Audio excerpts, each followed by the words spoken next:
Todos os dias há um crime novo. Novo cenário. Novos suspeitos. Novas pistas.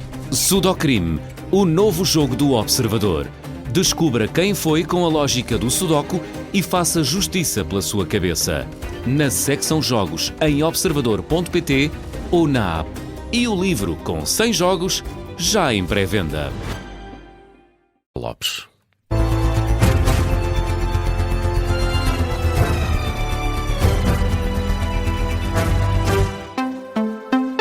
Começamos este Jornal do Meio-Dia com a Guarda Nacional Republicana de Albufeira. Não vê necessidade de reforçar o patrulhamento na zona de diversão noturna desta cidade depois de um incidente esta madrugada. Um condutor ignorou por completo todas as ordens, bem como barreiras de proteção, atropelou uma série de pessoas, deixou 12 feridos. Apesar deste incidente de segurança, a GNR sublinha que já existe um reforço no verão e considera que este atropelamento que aconteceu na Rua da Hora é um ato isolado e que só aconteceu porque o condutor ignorou as ordens, bem como essas barreiras de proteção. É o que explica o Major Pedro Pereira, da GNR de Albufeira. O nosso patrulhamento irá se desenvolver da mesma forma. Estamos a falar de um ato isolado, de uma desobediência total a toda a sinalização vertical que existe e às barreiras físicas. Portanto, estamos a falar de uma situação isolada, de um condutor embriagado e que ignorou todas as medidas e sinalizações existentes. Ele não deu nenhuma justificação para o comportamento que teve? Não, pedia desculpa, não fez mais que isso. Pedro Pereira revela ainda que este condutor não é residente em Albufeira, está de férias na região e era o único ocupante da viatura. O Major diz que as imagens de videovigilância já estão a ser analisadas e destaca o grande aparato policial que existe nesta zona durante a época do verão. A Guarda Nacional Republicana, no âmbito da Operação Verão Seguro, reforça consideravelmente estas zonas de grande afluência de turismo. No caso concreto de Albufeira, nós estamos reforçados por 2 pelotões da Unidade de Intervenção, Forças de Intervenção, estão na ordem dos 50 militares que estão adstritos às zonas de diversão noturna. As explicações de Pedro Pereira, GNR de Albufeira. Este homem de 35 anos acusou uma taxa-crime de álcool, tinha mais de 1,2 gramas por litro no sangue.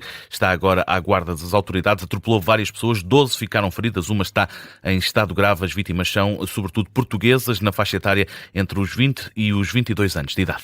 E o autarca de Albufeira segue a mesma tónica da GNR. Rui Cristina rejeita problemas de segurança na cidade. O autarca confirma que as 12 vítimas foram transportadas para os hospitais de Portimão e Faro e ainda para o Centro de Saúde de Albufeira.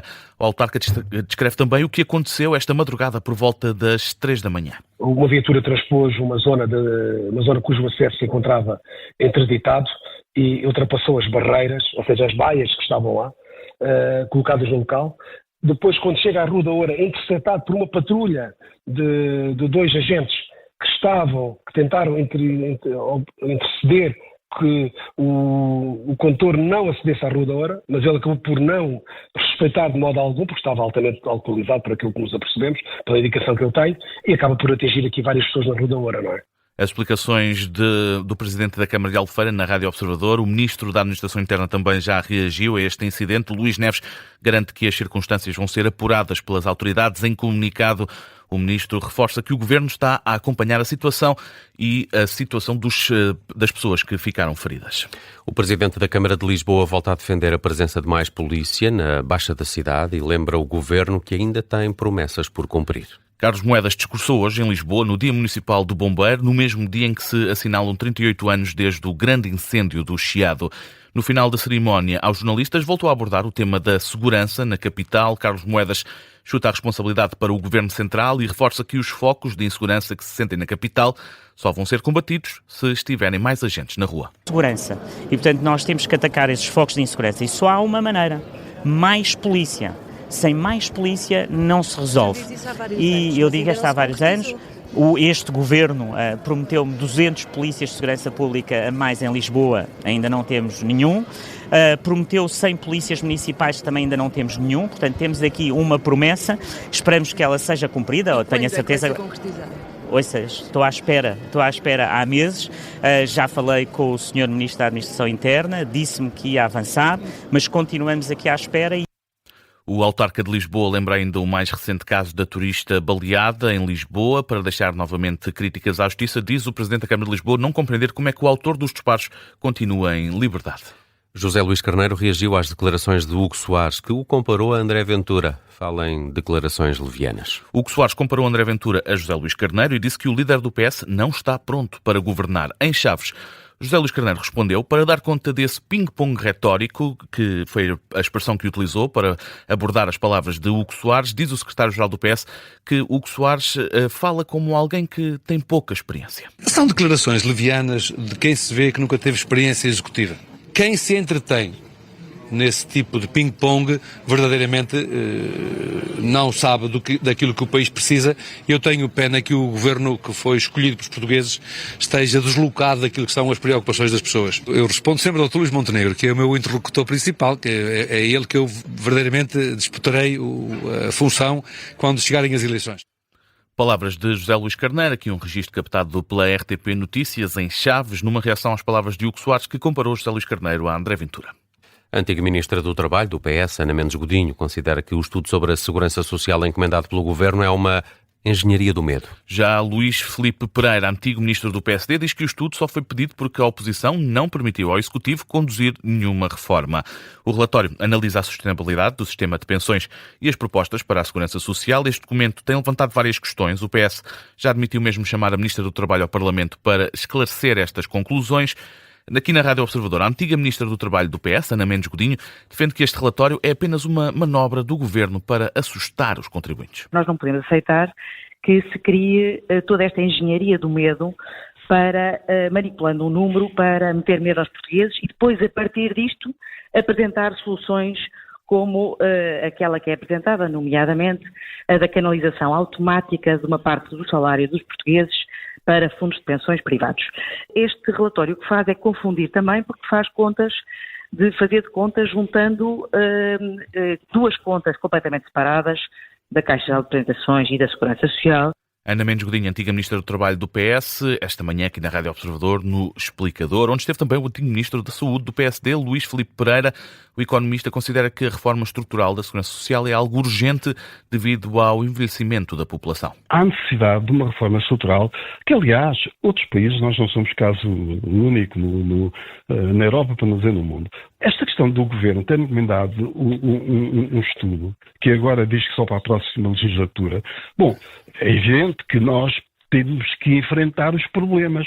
Nós não podemos varrer os problemas como palavras para debaixo dos nossos pés, porque são os nossos filhos, os nossos netos que depois vão pagar a fatura. Mas também é preciso dizer que com este posicionamento de posicionamento político, quer dos dois partidos, os maiores partidos da oposição, o governo não tinha chance nenhuma de fazer qualquer reforma.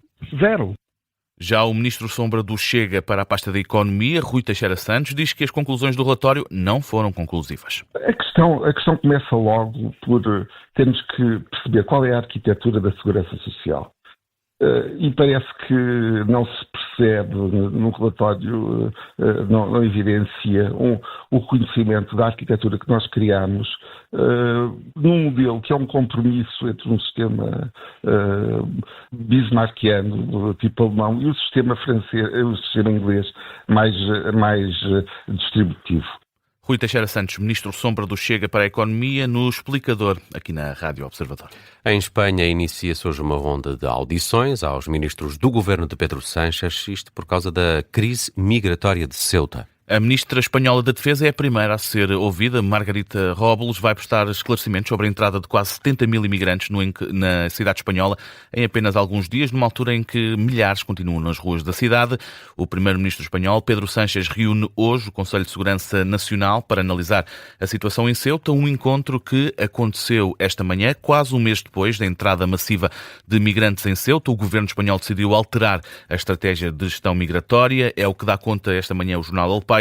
Depois das críticas da oposição, Pedro Sánchez decidiu criar um comando único para coordenar a resposta à crise migratória. Madrid já pediu ajuda de emergência à Comissão Europeia por causa da situação em Ceuta.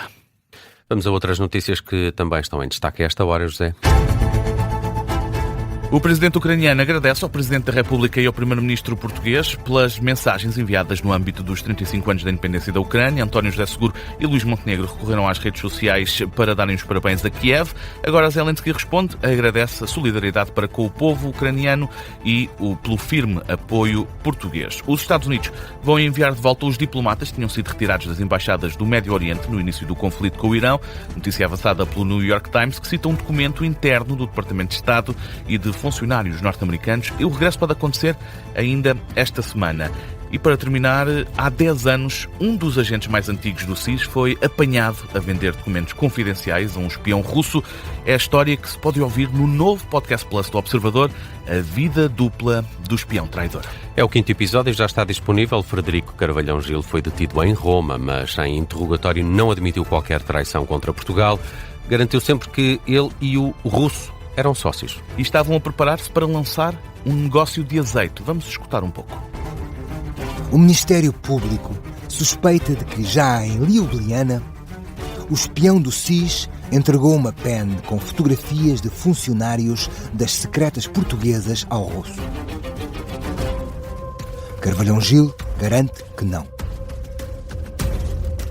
E no encontro em Roma, questiona Ivo Rosa, de que falaram em Itália, qual foi, afinal, o motivo para aqueles 2 encontros? Carvalhão Gil explica que ele e o russo estavam a preparar as bases para um futuro negócio.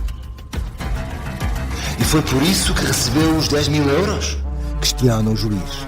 Carvalhão Gil diz-lhe que sim. A ideia teria nascido em Lisboa e depois começou a ser aprofundada em Ljubljana e mais um pouco em Roma. Iam montar um negócio de exportação de azeite. Funcionaria entre Lisboa e Moscovo. Um excerto do 5º episódio de A Vida Dupla do Espião Traidor, o mais recente Podcast Plus do Observador, uma série narrada pelo ator Ivo Canelas, música original de Bruno Pernadas, a investigação, e os guiões são do jornalista Pedro Rainho.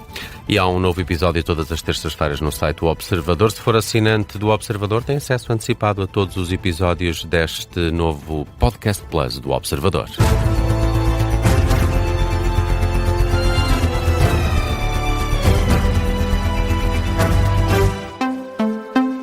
Este programa tem o apoio de BetClick.